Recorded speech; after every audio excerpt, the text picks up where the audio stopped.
Bonjour ou bonsoir la famille, selon l'heure à laquelle vous me regardez. J'espère que vous vous portez bien et que tout se passe pour le mieux. Aujourd'hui, sujet intéressant, on va parler de l'art. L'art comme étant une sorte de médecine secrète. L'art, une médecine secrète. Oh, ça sonne bien, n'est-ce pas? Ça sonne très bien. L'art, de façon générale, est-ce que vous vous êtes déjà posé la question de savoir pourquoi l'art, du moins à un certain niveau de qualité ou de pratique, a l'air d'être un espace plutôt fermé, un espace réservé à des initiés, à des connaisseurs et aussi, surtout à des gens qui ont des moyens, des collectionneurs, etc., etc. Les pièces d'art, les œuvres d'art les plus en vogue, les plus connues ou on va dire les plus célèbres sont souvent estimées ou valorisées à des millions et des millions de dollars. Alors pourquoi? Pourquoi est-ce que l'art attire autant l'intérêt de personnes ou d'élites dans le monde, au-delà des questions de magasins de valeur, c'est-à-dire qu'on peut penser que beaucoup de gens investissent dans l'art parce que ils pensent pouvoir mettre des sous là-dedans, enfin l'utiliser comme magasin de valeur, etc., etc., ou des formes d'épargne de façon générale. Mais ça n'a pas toujours été le cas. Ça n'a pas toujours été le cas, ça c'est relativement récent. Et surtout, c'est une pratique au niveau des élites dans le monde, hein, dans les civilisations, qui est très vieille. L'art a toujours eu une place assez spécifique, assez particulière. Est-ce que vous vous êtes déjà posé la question de savoir pourquoi? Eh ben, dans cette vidéo, on va essayer d'effleurer la question. Je vais essayer d'amener le sujet, d'illustrer pourquoi. Vous devez considérer l'art avec beaucoup d'importance et surtout l'avoir dans votre arsenal de développement personnel. Très original, n'est-ce pas? Alors, pour commencer, l'art, du point de vue de l'artiste, c'est-à-dire de la personne qui pratique l'art, est très souvent une forme je dirais, une forme d'exutoire. Il permet à l'artiste de s'exprimer, mais plus que ça, c'est une forme d'exutoire. Souvent, l'artiste, à travers son art, fait sortir des choses, fait ressortir des émotions, fait ressortir des perceptions. C'est assez puissant. L'art permet, par exemple, de transcender des choses comme les limites linguistiques. C'est-à-dire que en regardant une œuvre d'art, vous pouvez ressentir des choses, vous pouvez entendre, comprendre des choses, appréhender des choses sans avoir à ouvrir la bouche, sans même avoir à entendre une parole, n'est-ce pas? Ça, c'est un aspect assez intéressant finalement. Du point de vue de l'artiste, donc, l'art a un côté exutoire, ça a un côté très thérapeutique finalement du point de vue de l'artiste. Donc, en cela, c'est déjà quelque chose de très puissant, n'est-ce pas? C'est déjà une forme de... On peut déjà entrevoir une forme de thérapeutique là-dedans, une forme de thérapie, une forme on va dire, de médecine, en quelque sorte, de l'esprit au niveau de l'art. Donc, ça, c'est un premier exemple, un premier point. L'art peut être un exutoire, c'est un puissant moyen d'expression. Tout le processus de créativité consiste en cela. Partir de l'abstrait, finalement, pour arriver dans le concret, matérialisé à travers des couleurs, des sons, etc., etc. Donc, il y a un côté libérateur dans l'art. Lorsque vous pratiquez l'art, sous plusieurs formes, hein, des arts plastiques, la musique, etc., il y a un côté libérateur finalement de l'art. Il y a un côté où on s'extériorise d'une certaine façon. Passer du temps à mettre en œuvre ou à dépeindre ou à créer une œuvre artistique, à mon sens, est parfois 1000 fois plus puissant que passer des heures sur un canapé de psychanalyste, de psychologue, etc., etc. En ce sens, c'est extrêmement puissant, c'est très thérapeutique, encore une fois. L'art à ça, en tant que pratique, est vraiment quelque chose que je recommanderais à beaucoup de personnes, notamment si vous pensez à faire du développement personnel, des choses comme ça. L'art est un élément à ne pas négliger. Ensuite, l'art aussi a un côté révélateur, c'est-à-dire qu'il peut vous permettre d'entrevoir des choses en vous, il peut vous permettre d'explorer des parcelles de votre personnalité, des parcelles de votre esprit que vous ignorez parfois, vous ignoriez. Des fois, en peignant et en prenant le temps après de regarder ce que vous avez fait, enfin, je parle de peindre, mais ça peut être autre chose, hein, ça peut être autre chose, ça peut être la musique, etc. Ça vous permet d'abord de vous extérioriser et donc par l'observation, de vous analyser vous-même, de vous regarder vous-même, de percevoir des choses parfois auxquelles vous n'aviez pas pensé. Donc ça, c'est aussi une autre dimension de l'art. Ça permet finalement de se découvrir en soi. Je vous invite encore vraiment à discuter avec des artistes, etc. Discuter, observer, vous intéresser au monde de l'art, à la pratique de l'art, l'histoire de l'art, etc. Vous verrez que systématiquement, il y a ce côté-là. Il est recommandé que si vous avez des enfants, de les mettre suffisamment jeunes à la pratique de certains arts. Dans certains systèmes éducatifs, c'est inclus. Vous faites un peu de musique, un peu de dessin à des petits niveaux. C'est juste pour vous mettre une introduction. Mais c'est vraiment très utile parce que vous offrez finalement à l'enfant ou à l'individu une autre dimension, un autre moyen d'expression, finalement, qui devient un outil valable dans la vie, un outil, comme je disais, thérapeutique, un outil qui pourra être utilisé pour construire son être, pour étendre ses perspectives. Donc, si vous avez des enfants aussi, c'est un conseil, entre parenthèses, initiez-les à des formes d'art. La musique, c'est un classique, la peinture, il y a plein de choses, hein, des arts plastiques, la sculpture, c'est énorme. L'art est vraiment... Alors, je mets beaucoup l'emphase dessus, hein, j'appuie beaucoup dessus parce que vraiment ce que je veux que vous compreniez, c'est que l'art est une puissante médecine, en quelque sorte. C'est une médecine pour moi. L'art est une puissante médecine. Et en pratiquer, ça ne peut que vous faire du bien. Vous savez, par exemple, que dans les temps anciens, si vous êtes un féru d'art ou d'histoire, dans les temps anciens, très souvent, les souverains, les futurs leaders, dans leur éducation, avaient une grosse partie artistique. Ils étaient éduqués aux arts de la musique, aux arts peut-être de la peinture ou que sais-je, mais l'art faisait partie de l'éducation des souverains. Et c'est pas par hasard, c'est pas un hasard. Je vais pas aller dans les détails, je vous invite vraiment à vous documenter là-dessus, mais l'art fait partie de l'éducation des élites. Encore aujourd'hui, si vous regardez des enfants de familles aisées, des élites, etc., elles font du piano, elles savent faire du piano, elles savent vous nommer 2, 3, 4 grands peintres, elles savent... L'art est très important, et c'est pas par hasard.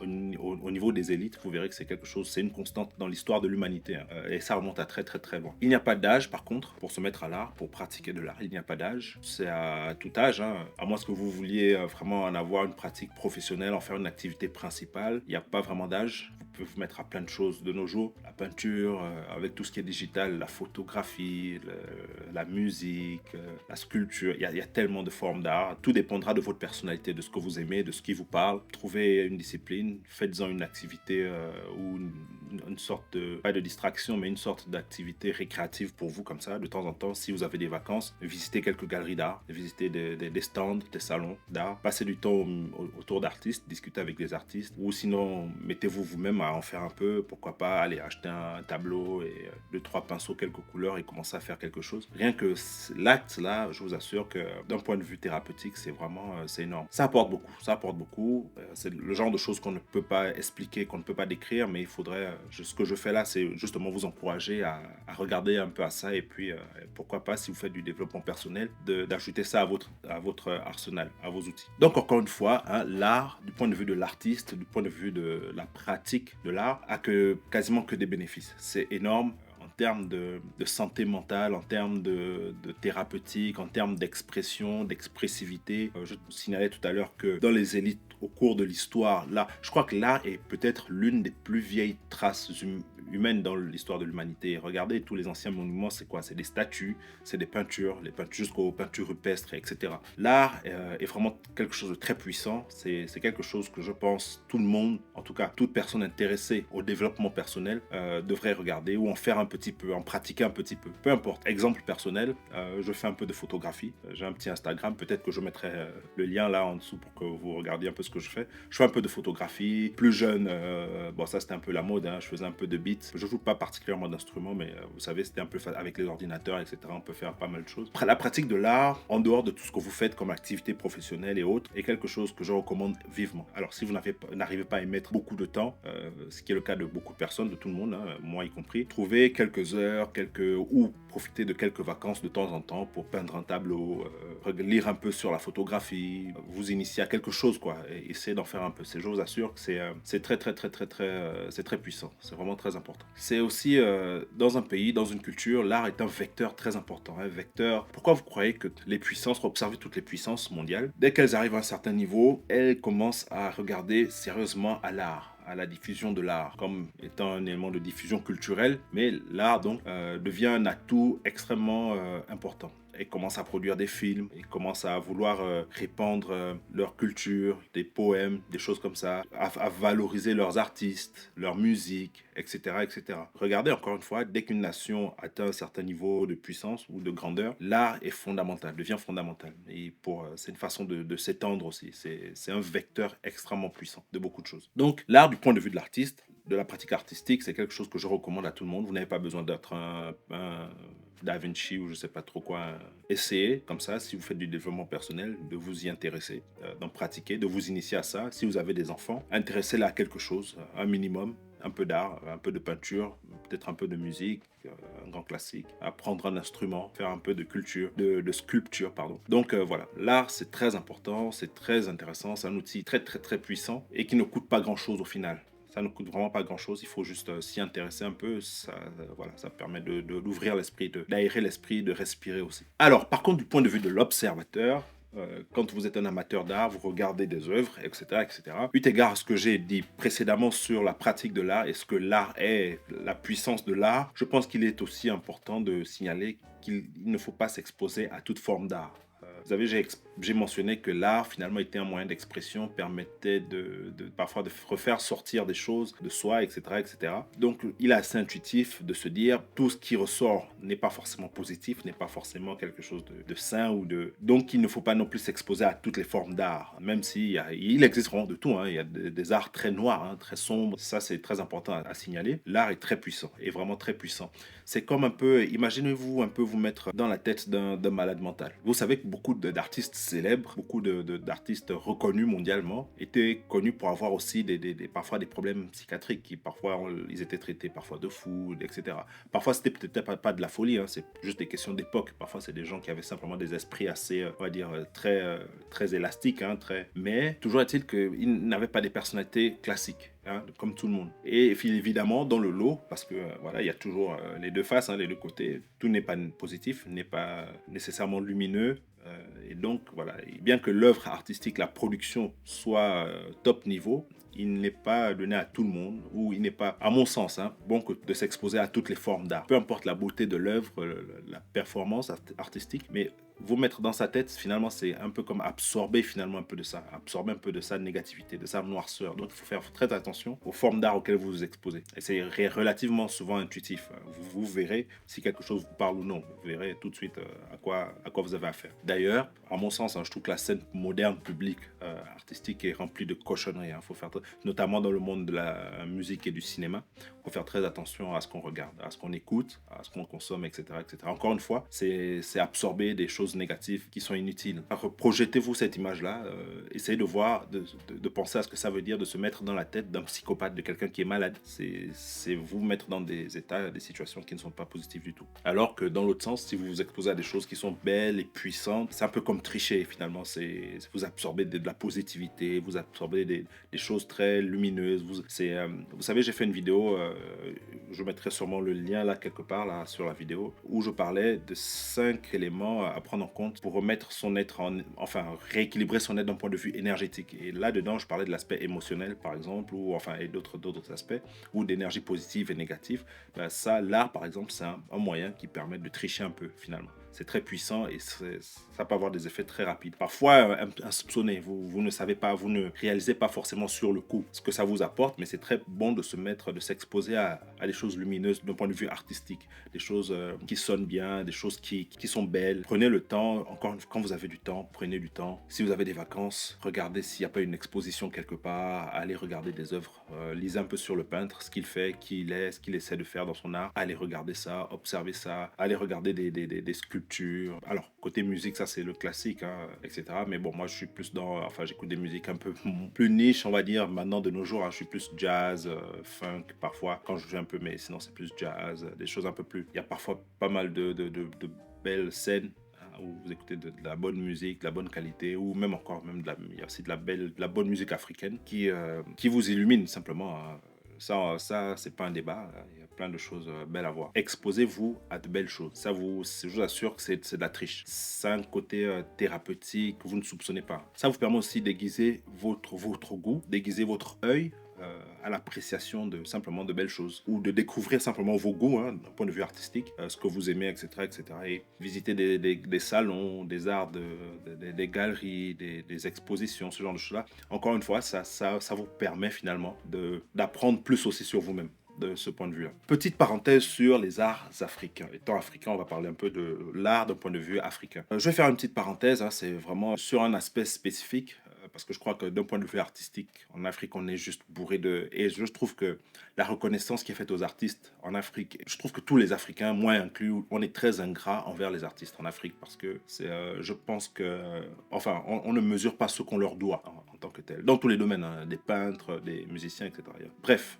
Je voulais faire une petite parenthèse. Vous savez, lorsqu'on parle des Africains qui ont une tendance à danser, à faire la fête, c'est un peu un cliché, hein, que les Africains adorent la musique, adorent danser, etc., à faire la fête. Mais lorsque je regarde un peu plus loin, à titre personnel, moi, ce que j'y vois en réalité, je vois une forme de génie africain. Je vois le génie africain. Je vois le génie africain. Pourquoi? Parce qu'en fait, lorsqu'on comprend un peu l'art en soi, en tant que tel, moi, je vois une tendance, une façon de se soigner, en fait. Une façon de se soigner et une façon d'être résilient, finalement, aux lourdeurs de l'existence. Parce que d'où viennent ces choses-là? Elles ne sont pas tombées comme ça du jour au lendemain. On connaît tous notre histoire, on connaît tous par quoi les populations africaines sont passées, combien ça peut être lourd. Et on parle d'époques qui ont duré parfois des siècles. Les psychologues, les psychiatres, ce n'était pas quelque chose qui était dans, dans l'imaginaire de l'humanité même, je ne sais pas, enfin, c'était vide, quoi. Ils n'avaient pas le temps. Des populations qui n'avaient pas le temps de se retourner, de s'arrêter sur elles-mêmes pour se soigner, se régénérer d'un point de vue psychologique et spirituel, ont trouvé, je trouve, par l'art, par les arts, un moyen finalement d'auto-médication, un moyen de s'auto-soigner spirituellement, de soigner l'esprit. Et je trouve que la musique, et donc la fête qui va avec parfois, sont simplement l'expression de ça. C'est simplement l'expression de ce génie africain-là qui a trouvé une façon on va dire, de résorber c'est les lourdeurs de la vie, ses peines, etc., etc., etc. N'ayant pas tout l'arsenal matériel et psychologique qu'on peut trouver ailleurs sur la planète, qui sont en fait en réalité des caches. Je dis souvent, petite parenthèse, je dis souvent, le jour où chaque Américain ou Européen vivra avec encore 1 euro ou 1 dollar par jour, on verra tout de suite qui sont les... Bon, bref, je n'irai pas plus là-dessus, mais tout le monde comprend où je veux en venir. Je trouve que l'art, cette tendance-là, est plutôt une grande démonstration civilisationnelle du point de vue africain. Ce sont les champs, dans les champs de coton finalement, champs C-H-A-N-T-S, dans les champs de coton, c'est ça, les champs dans les champs, c'est ça finalement la musique africaine, etc. Illustration de ça, je ne sais pas si vous vous souvenez, il y a quelque temps, là, la chanson Jérusalem. Jérusalem, je ne vais pas chanter là parce que Alors, le titre, c'est Jérusalem. Et c'est une chanson qui a fait le tour de la planète, qui est un hit planétaire, vraiment hit planétaire, parce que j'ai regardé des vidéos là de personnes jusqu'en Amérique du Sud, en Asie, reprenant le ballet de la danse, etc., etc., en chantant cette musique-là. Des compagnies se la sont appropriées, etc., etc., vraiment sur toute la planète. Et d'où ça venait, en fait? Ça venait d'une petite vidéo virale, comme on dit, d'enfants ayant leur repas du jour dans le tiers-monde, qui n'avaient apparemment pas grand-chose. Il n'était pas ce qu'il y a de plus privilégié en ce moment sur la planète, à une période où les gens sortaient de l'angoisse, du stress, avec, vous savez ce qu'il y a eu là, tout le monde est resté pendant 2 ans cloîtré, avec la peur du lendemain, etc., etc. Et puis là, vous avez cette démonstration-là d'une belle musique qui vous emporte, et puis de jeunes qui sourient malgré leurs conditions. Et voilà, et ça a emporté tout le monde là-dessus. C'est une parfaite démonstration de ce que j'exprime là. Ça a mis en fait cette tendance, ce génie africain-là aux yeux du monde finalement. Et les gens se sont appropriés. Cherchez la musique Jérusalem, regardez tous les remakes et toutes les challenges danse là partout sur internet. C'était fabuleux. Moi à l'époque, j'ai trouvé ça fabuleux. D'ailleurs, je pense que c'est cette période-là, ces 2 ans-là, tout le monde était cloîtré à la maison pour ceux que... cette histoire-là. Je pense que c'est dans cette période-là aussi que l'afrobeat a trouvé finalement... il n'y a pas que, mais a trouvé une grosse part de son élan actuel. C'est ça qui a popularisé, à mon sens, l'afrobeat. C'est ce truc-là, cette magie-là qu'il y a dans la musique africaine, dans l'art africain, finalement, qui est thérapeutique. Parce que c'est pour ça qu'on chante, je pense. C'est pour ça qu'on fait de l'art, essentiellement en Afrique. C'est très thérapeutique. Il y a beaucoup de thérapeutique là-dedans. Et ça a explosé simplement à la face du monde. Et je pense que c'est ça qui explique la montée de l'afrobeat. Vous avez des gens en Asie, enfin en Amérique du Sud, en Europe, partout, qui comprennent à peine même les paroles. Ils ne comprennent pas, mais ils ressentent ça. Ils ressentent l'émotion, ils ressentent ce qu'il y a derrière, ils ressentent ce qui va avec, en fait. Ce qui est simplement cette résilience, cet esprit de résilience. Et de se dire, le bon côté de la vie, les bons côtés de la vie, les côtés lumineux de la vie sont toujours là. Il suffit, il y a qu'à les regarder et puis danser et puis voilà. Petite parenthèse donc sur l'art africain et sa puissance, je trouve qu'il est très puissant. Donc l'art de façon générale est quelque chose sur lequel je vous conseille de porter votre attention. Ayez une forme d'art, pratiquez-en un peu si vous pouvez. Si vous ne pouvez pas, essayez d'apprécier les œuvres artistiques à essayer de vous exposer à des œuvres, à des choses belles, dans tous les styles, hein, musique, peinture, photographie, pourquoi pas. Moi, j'adore aussi le cinéma, par exemple, mais le cinéma est encore un peu particulier d'ailleurs. Il y a une petite parenthèse que j'aurais pu encore rajouter là, en expliquant pourquoi certaines grandes puissances utilisent le cinéma dans leur arsenal finalement de soft power. C'est pas par hasard, l'art est très puissant, l'art est extrême, est d'une puissance, je pense que beaucoup de gens ne réalisent pas, mais c'est peut-être même l'arme la plus sociale, hein, la plus puissante. Je pense qu'on peut guérir une population avec l'art. Donc voilà, c'était ça un peu que j'avais à dire au sujet de l'art. C'est quelque chose à avoir dans votre arsenal de développement personnel. Pratiquez-en un peu si vous pouvez. Sinon, exposez-vous à de belles choses. Exposez-vous à des choses saines, à de l'art, à de la musique, etc. C'est quelque chose de très puissant pour l'esprit à beaucoup de niveaux. Donc voilà. N'oubliez pas de souscrire à la chaîne, s'il vous plaît, de mettre des likes ou des dislikes aussi, pourquoi pas. Ça aide beaucoup au niveau de YouTube pour savoir si le contenu est intéressant ou pas. Et puis de partager le lien, voilà, à des personnes qui pourraient être intéressées par des sujets comme ceux-là. Restez câblés, souscrivez à la chaîne et puis vous verrez ce qui arrivera. Allez, je vous souhaite une bonne fin de journée ou de week-end selon l'heure à laquelle vous regardez encore la vidéo et à la prochaine.